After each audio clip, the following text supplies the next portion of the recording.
Yes, my people, today I'm going to show you how to color grade using 4 simple steps. Let's go. First thing you're going to do is you're going to go to your window, you're going to select your Lumetri scopes and make sure you have your waveform selected. What I'm going to do next is I'm going to go to my Lumetri color and I'm going to go to my curves, and what I'm going to do is I'm going to bring the blacks down. So I'm going to click my angle point at the bottom and I'm going to drag it across until you see my black come down. I'm going to try and get it as close to 0 as possible, but making sure I leave a gap so that it doesn't clip. I'm also going to do the same with the whites. So I'm going to get the angle point at the top and I'm going to slowly bring it up close as I can.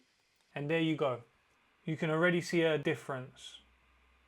What I'm going to do next is I'm going to swap my waveform to an RGB parade. I'm going to right click, presets, parade RGB. What we now need to do is we need to adjust basic correction. We need to make sure that all the channels are aligned and level. So I'm going to play with the temperature and the tint. And there you go. You can see that all the channels are aligned. Lastly, I'm going to focus on the contrast and the saturation. So I'm going to change from my parade RGB to go back to my waveform. And I'm going to go to my curve and I'm going to create an S shape. So I'm going to put an angle point here and I'm going to drag this down.